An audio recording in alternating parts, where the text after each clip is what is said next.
Hi, welcome to Chaz Speaks, where I speak on things relating to politics, faith, encouragement, and things related to the culture. And today I have Ian back, long awaited, but he's been so busy, but he blocked off some time to speak with us this evening. And this is the evening of the vice presidential's debate.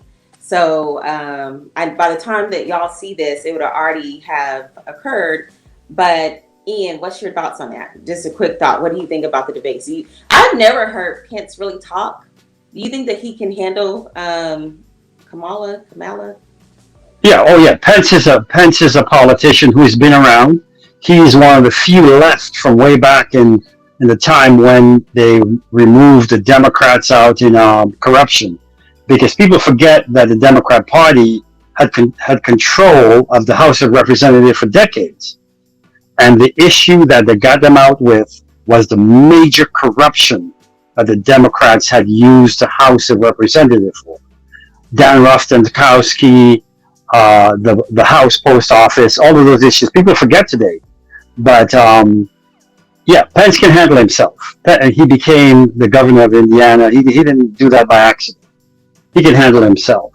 Well, they say Kamala is kind of like she likes to throw low blows, just like what she did with Joe Biden. So um, I hope that he does well. I hope that he brings up her history in California related to her how what she did with the prison system and all that corruption. So I guess we'll see how that all turns out. So, but tonight, what we're going to talk about systematic racism, and we may touch a little bit on the Platinum Plan if we have time. But our main focus tonight is going to be on systematic racism. And as I told you earlier, there are two questions that two of my subscribers wanted you to answer. If we don't get answering tonight, we can definitely come back again. But so I'll just read them out. You don't have to answer them right now, but just to get your mind going. So Iron Comics wants to know about the LBJ Great Society deal and how it was a covert move to destroy American families. And then Rainy Day wanted to know on systematic racism, what specific were or are how Americans recover from systematic racism? How long will it take? What role would the federal, state, local government play moving forward? What policies should we be looking for to those we elect in office? I think the most important question is what policies should we be looking for to those we elect in office? Really, on the election. But so I don't know if you'll answer those in regards to systematic racism, but so let's go ahead and get started. So what are your thoughts on systematic racism? Well, systematic racism is what Democrats before used to call institutionalized racism. And after they were just refuted that you can't explain what institutionalized racism is, then they came up with this tougher term to deal with. It's like Democrats had global warming, and when you laugh at them with it, then they came up with climate change because they can't prove the warming that they're talking about. So they use semantics a lot, and with system, well, they call it now systemic racism.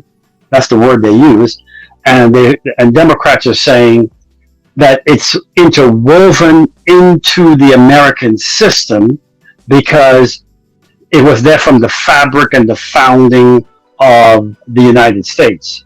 And that they point to the Constitution to say the Constitution talks about three-fifths persons, that blacks are three-fifths persons, and all of it. All are false, but I will discuss why. But that's what they point to as systemic racism. And do we have racism in America? Yes, we do. In some places, it's strong, but almost all the racism we have in America today came from the Democrat Party. From who they are, what they did, not just an idea, but what they actually did to black people in America. Now, dealing with the idea that Americans founded was racist and it's in the fabric of America, That's a lie, because by the time the Constitution was written, not the Declaration of Independence, by the time they sat down and decided they wanted to write a constitution, at least 5 of the 13 states had abolished slavery. Oh, okay.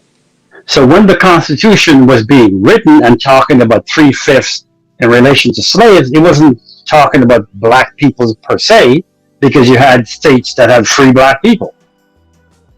So he talks about slaves. He wasn't talking about black people per se.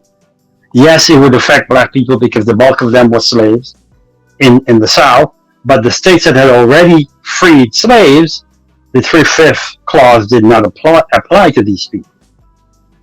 So that's one of the first lies that they tell, that America's founding was under slavery and they look at black people as 3/5 of people. That's not true. The facts belie that. You want to look at two things when Democrats talk about systemic racism.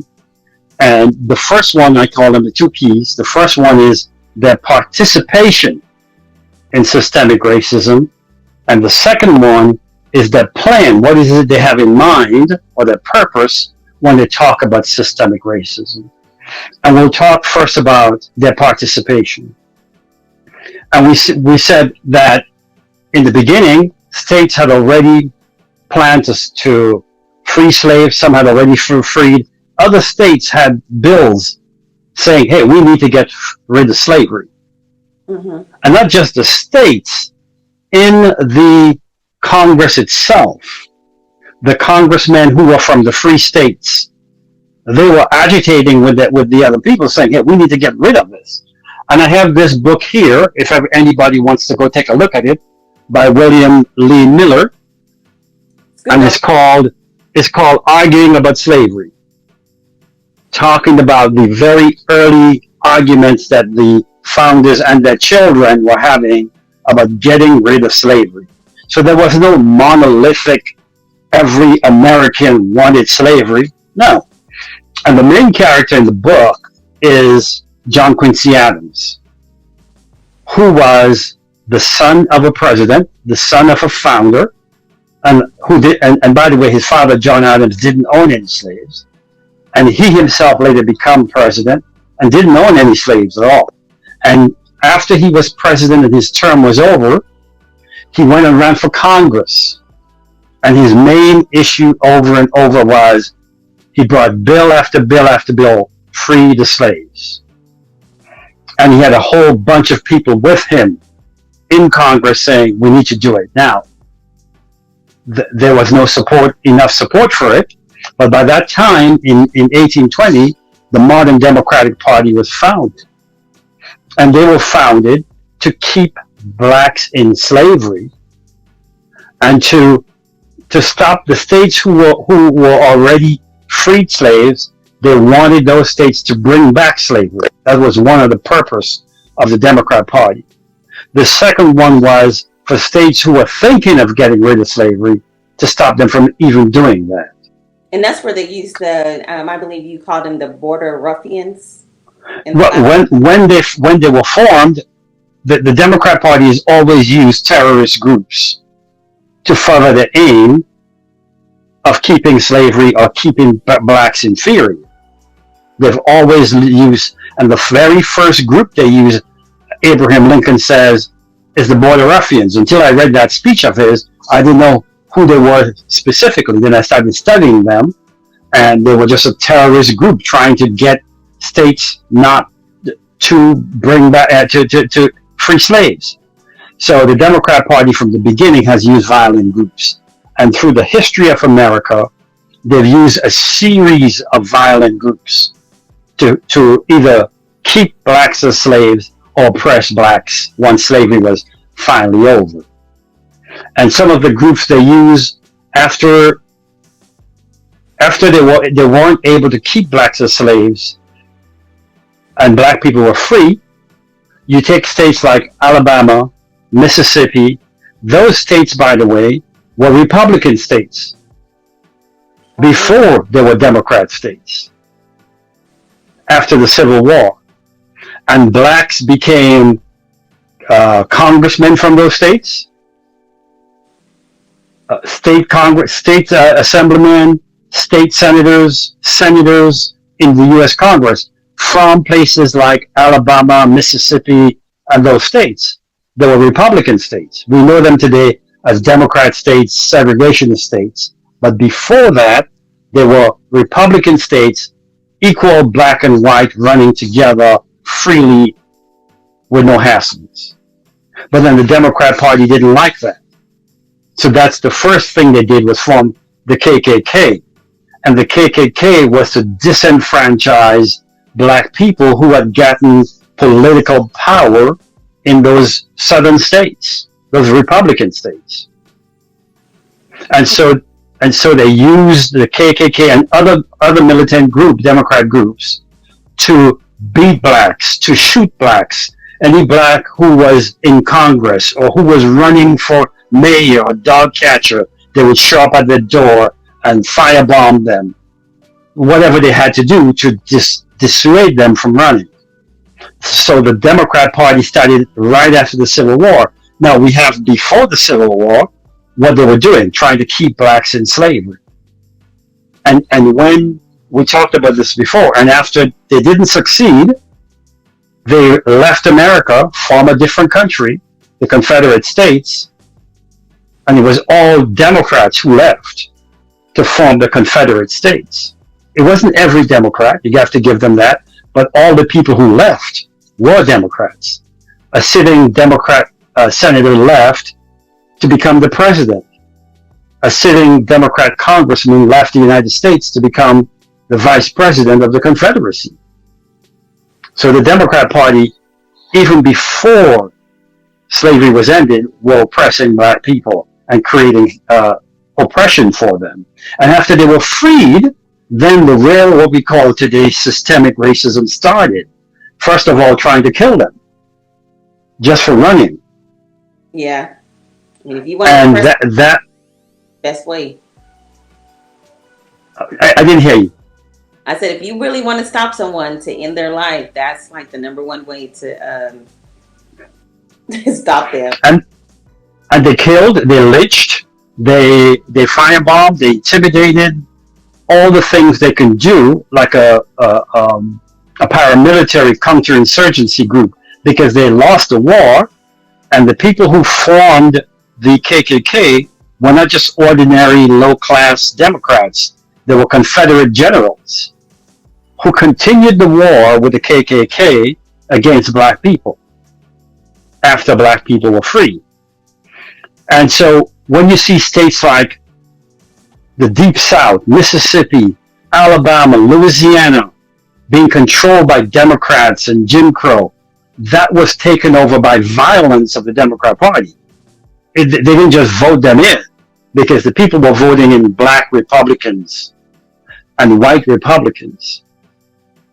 The Democrat Party used violence to take over the state. So when you hear about Alabama being a horrible state, the Democrat Party made it horrible by armed insurrection against the elected leaders. In some of the states, like Louisiana, they formed the militant group. The Democrats formed the militant group, the White Leagues, and they attacked the legislature with black and white sitting in it, because to them, seeing a black man sitting, passing laws over them, was unacceptable. And that's how Louisiana went back to the Democrats. It wasn't like they fought the election and then they finally had a good message and won. They took it over by violence. So the Democrats, after the Civil War, established their presence, their political presence in America through violence. They took over all the southern states through violence. So let me ask you a question. So all these groups were formed, terrorism groups, pretty much under the Democratic Party. So why, like right now, instead of asking Democratic candidates to disavow white supremacy, why are they always asking for, like right now, Trump to disavow, when it's really Biden? Like, he had a good relationship with Strom Thurmond, Robert Byrd. He was part of the not wanting his kids to go to a racial jungle. And I know it's pretty much like a, what is it, a programming where they have gotten everyone to think that there was a switch, which we already talked about. But it's just so amazing to me that they're always asking the Republicans to disavow white supremacy when they're the ones who really created it.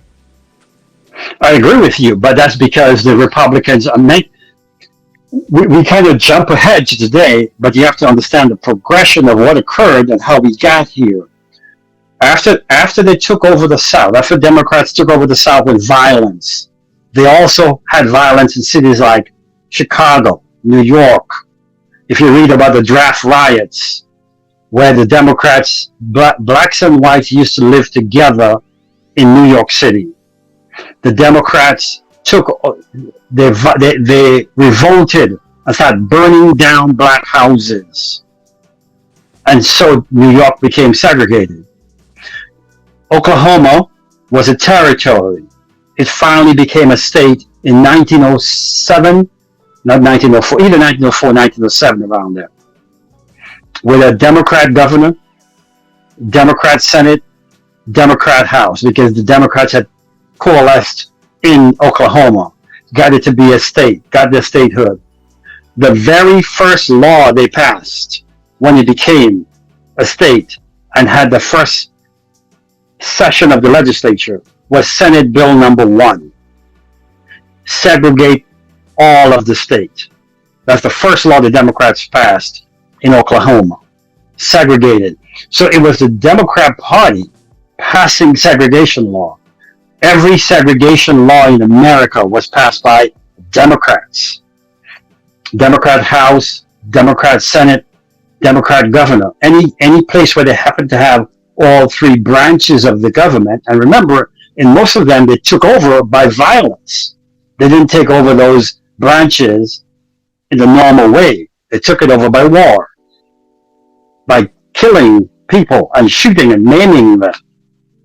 And anywhere they had that, then they used that to pass what we call Jim Crow laws, segregation laws, miscegenation laws, poll taxes. Every poll tax, every law that make it hard for black people to vote were passed by Democrats because they looked at black people as inferior. That's why they wanted to keep them in slavery.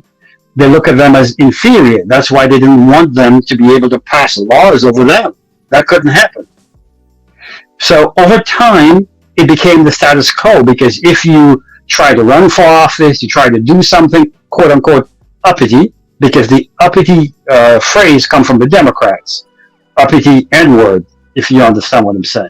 Mm-hmm. It came from them that you can't try to run for office. They didn't interfere with the ordinary man who was a sharecropper or trying to do, his little business and keep quiet of the politics.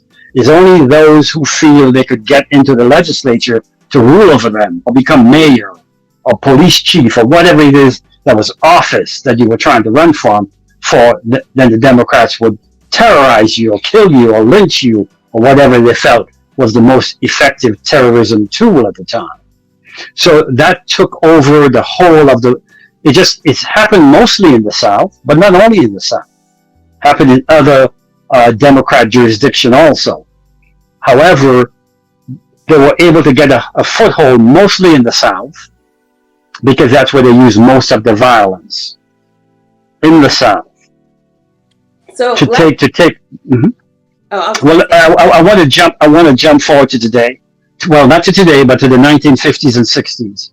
So that went on for from 1870, 1890, all the way to the 1960s. Democrats using different means, poll tax, all Democrat primary. In the South, they only had all Democrat primary.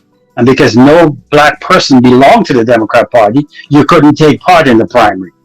And therefore you couldn't run. They came up with all sorts of tricks to keep black people from being in positions of power because they saw them as inferior.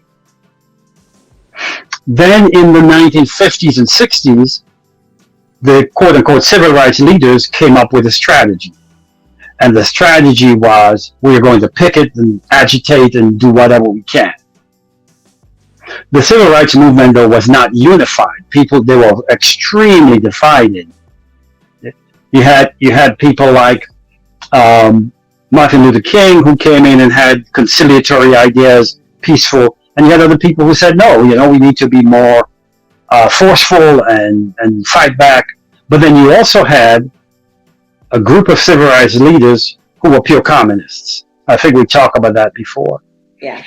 And more and more they took over the civil rights movement. Even though you had like 12 or 13 different organizations in the civil rights movement, you had the workers unions, you had SNCC, you had SCLC, several different organizations were all quote unquote in the civil rights movement. It wasn't just one movement. The NAACP, we don't forget them because they were the one leaning to the communist side. Well, Um, they were started actually by five white communists.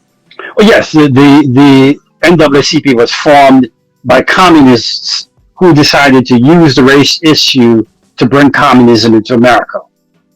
And in the 1960s, when the blacks picketed the Democrat convention, and it was in Atlantic City, and all the New York press was there, including this new thing, television. Television broadcasting over the whole country live in Atlantic City, which is across the river, from New York City. They start to show the civil rights people marching around and picketing the Democrat convention. Now, that same year, no one picketed the Republican convention because blacks were attending the Republican convention in Miami that year. There was no need to picket them. And when the picketing didn't work, because the leaders of the Democratic Party said, forget about them, then they sat in on the convention floor. And then they decided we need to make a deal with them. Right. And So, go ahead. so we're gonna stop here on part one, and then so you're gonna have to stay tuned for part two. Um, but right now we're gonna stop, and we'll continue with part two tomorrow.